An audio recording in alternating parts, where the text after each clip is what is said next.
अस्सलामुअलैकुम and welcome to my channel. आज हम बनाएंगे शामी कबाब दो तरह के।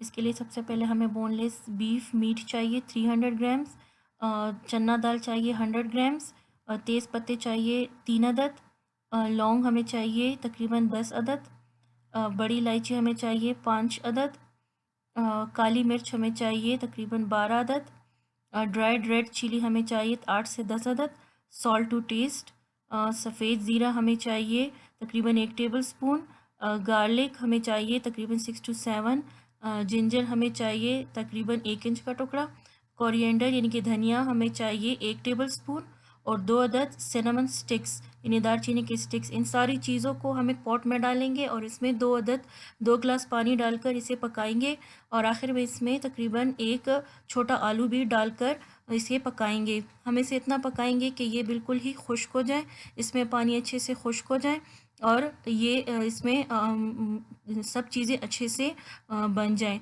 अब इससे हम हमारी बड़ी ये स्टिक्स थी और ये जो पत्ते हैं बे लीफ, ये हम हटा देंगे।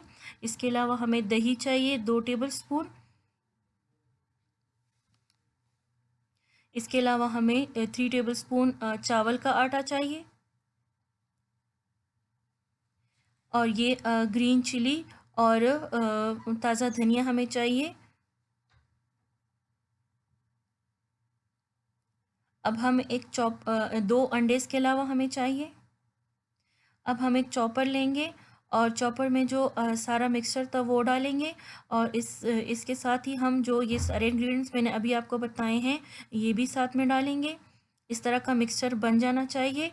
अब हम हाथ पे ऑयल लगाएंगे और इस तरह करके कबाब बनाएंगे। ये मैं पहले आपको सिंपल जो मैं कबाब बना रही हूँ उसका तरीका बता रही हूँ और इसमें मैंने अंडे अभी शामिल नहीं किए। इसमें अंडे इस स्टेज पे शामिल नहीं करने। इस तरह के सारे कबाब बनाकर मैंने रख दिए हैं। इस तरह के कबाब बनाकर आप फ्रीज़ भी कर सकती हैं ट्रे में रखकर। जब वो फ्रीज़ हो जाएं तो उसको एयर टाइट कंटेनर में या फिर शॉपर में जिपलॉक बैग में आप फ्रीज़ भी कर सकती हैं। ये जो मिक्सचर हमने बनाया था इसमें अंडे शामिल नहीं करने। मैं आपको बताती चलूँ, इसमें सिर्फ जो मैंने आपको दही चावल का आटा वो बताया था वो सारे इसमें मिक्स करने। अब हम स्टफ़ बनाएंगे तो स्टफ़ बनाने के लिए ये सारी चीज़ें हमें आप देख सकते हैं ये चीज़ें चाहिए। और अब हम चावल का आटा इस मिक्सचर में मिक्स करेंगे। जो हमें आधा हमने उधर लिया था और आधा हम अब इसमें लेंगे। इसमें हमने थोड़ा सा अंडा डाला और थोड़ा सा हमने इसमें चावल का आटा डाला। अब हम एक प्लेट को ब्रश करेंगे और इस तरह जो मैंने आपको सारे इंग्रेडिएंट्स बताए थे वो मैंने चॉप कर दिए। इस तरह से कबाब मैंने एक बनाया और इसको दबाकर मैंने प्लेट में रखा। इस तरह से अब मैं दूसरा कबाब बनाऊंगी, उसे भी ऐसे ही दबाकर मैं प्लेट में रख दूंगी। अब वो पहला वाला मैं उठाऊंगी, उसके बीच में जो मैंने मिक्सचर बनाया था, मैंने आपको इंग्रेडिएंट्स सारे बता दिए थे। ये इंग्रेडिएंट्स आपने चॉप करके रखने हैं और इसके ऊपर इस तरह का कबाब दूसरा रखना है। फिर साइड से ऐसे इसको उठा के बंद कर देना है।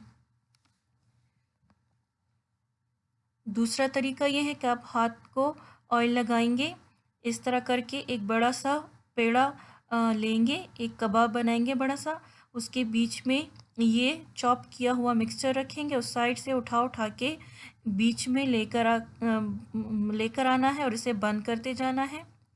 इस तरह करके मैंने शामी कबाब जो हैं ये स्टफ़्ड वाले ये भी बना दिए हैं। इस तरह करके मैंने सारे शामी कबाब बना दिए। बीच में इसे नहीं दबाना, सिर्फ साइडों से ही दबाना है। इसके मिक्सचर का बहुत ही ख्याल रखना है। इस तरह मैंने सारे बना लिए हैं। अब हम ऑयल गरम करेंगे और जो हमने स्टफ़्ड मिक्सचर बनाया था, क्योंकि उसमें हमने एग शामिल किया हुआ था, तो उसे हम डायरेक्ट ही फ्राइंग पैन में डालकर फ्राई करेंगे। और जो हमने सिंपल बनाए थे उसके लिए हम एक एग बीट करेंगे और ये इसमें इस तरह करके इस पे अंडा लगाएंगे और उसके बाद हम इसे फ्राइंग पैन में डालकर फ्राई करेंगे तकरीबन 2 से 3 मिनट। एक तरफ से और 2 से 3 मिनट दूसरी साइड से इसे फ्राई करना है मीडियम टू हाई फ्लेम पे। इस तरह से करके मैंने इसे पलट दिए हैं और अब ये कबाब हमारे तैयार हो गए हैं। मैंने इसे डिश आउट कर दिया है। उम्मीद है आपको पसंद आए होंगे। आप ज़रूर ट्राई कीजिए और अगर मेरी वीडियो आपको अच्छी लगे तो प्लीज़ मेरे चैनल पर आइए, मेरे चैनल को सब्सक्राइब कीजिए। Thank you for watching. अल्लाह हाफ़िज़।